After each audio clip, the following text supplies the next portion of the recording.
Does your podcast tackle really sensitive topics or information?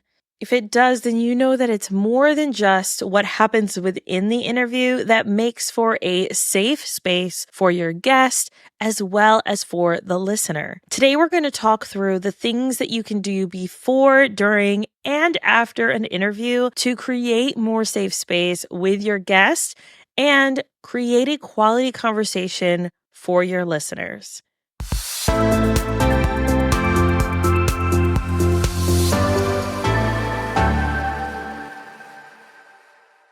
Hello and welcome back to another episode of Successful Podcasting Unlocked. I'm Alicia Galati, the founder of Galati Media, a full-service podcast management agency where we help business owners launch and maintain lead-generating shows.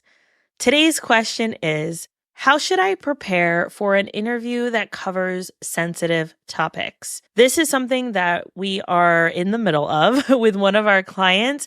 We're helping this individual launch their podcast, and they are going to be talking to career people who have had a coming out story in their career. And coming out story meaning like in their corporate career, they've had to share that they are part of the LGBTQIA plus community. And what happened during that coming out story? Was it seamless? Was it not? What are some of those experiences?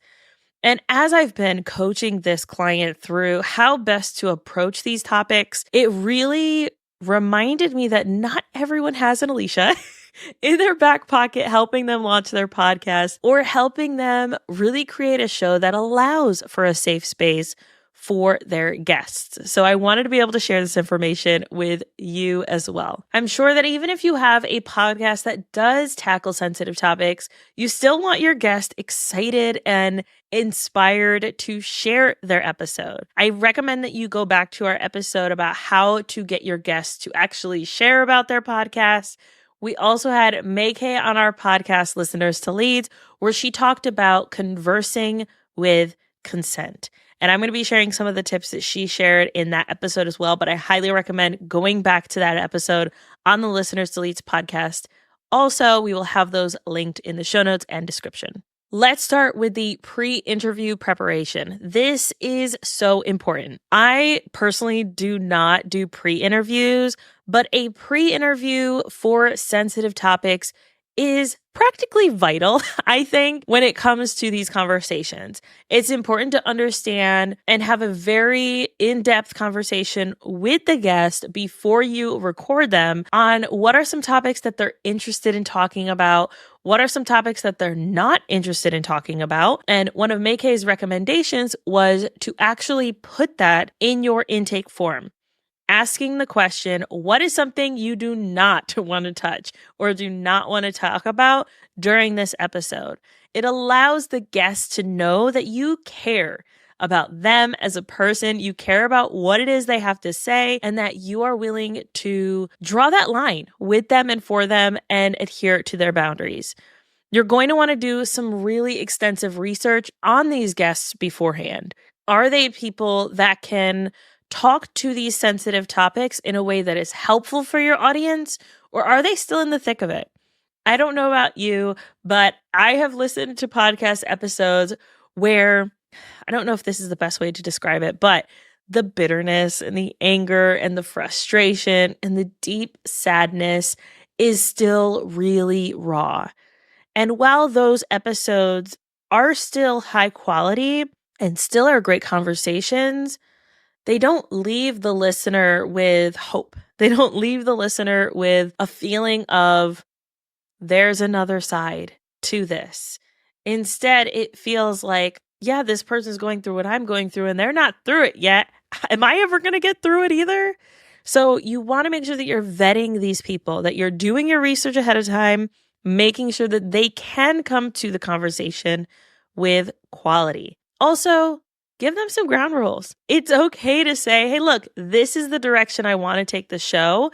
These are some things that I am not okay with us talking about on this show. This consent goes two ways. It's between you sharing your expectations and the guest feeling safe enough to share them with you as well. Now, during the actual interview, you want to make sure that you're creating a safe space. I would not recommend having these episodes streamed live as you are recording them.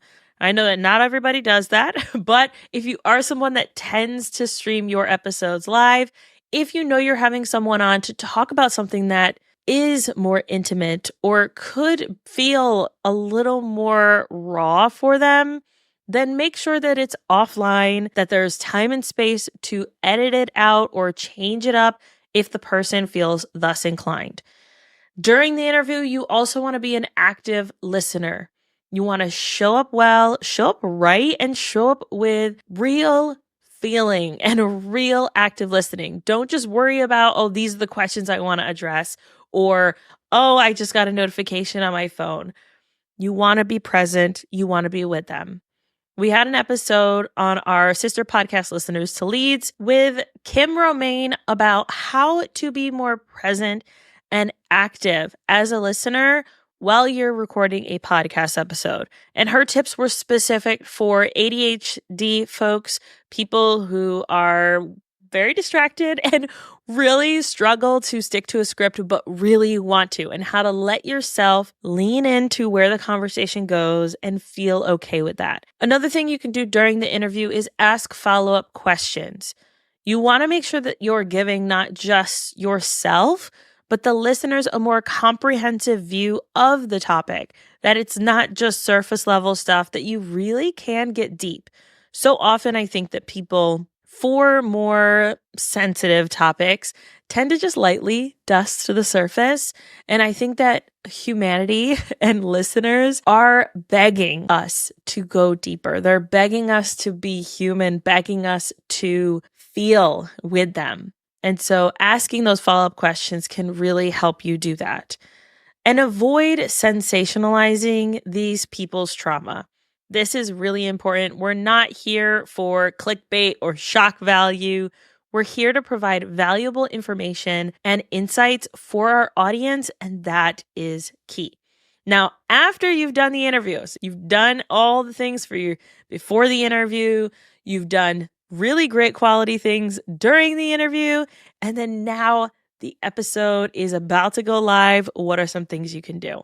The first is that you're going to want to make sure that if there are content warnings, you need to put those in there for your listeners. If there are mentions of things that could be triggering for people, I'm not going to go through the content warnings or possible content warnings right now. Send me a DM if you're curious. If your episode, hey, we talk about this topic, do you think I should have a content warning? And I will tell you.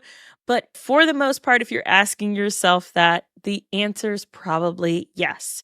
And I would actually recommend not just putting that content warning in the top of your show notes, it should be there, but also verbally say it in your episode setup. You could say something as simple as, here's a script for it. In this episode, we discuss topics around, and then list out the content warnings, things that you're talking about. If these topics are triggering for you, I highly recommend that you do not listen to this episode. We will see you next week for another episode. And that's okay. Just know that some episodes are going to be around sensitive topics. Some are maybe not going to be great for the listener and could be triggering for them. And as hosts, it's our job to protect not just our guests with the things that we're doing, but also our listeners. If you do cover topics that do require a trigger warning, I recommend having some additional resources, whether that's in the show notes or at the end, where you say, hey, we talked about suicide awareness. Here are some places you can go around this topic if you are struggling or someone you know needs help. We are here to serve our listeners, and that is doing a service to them.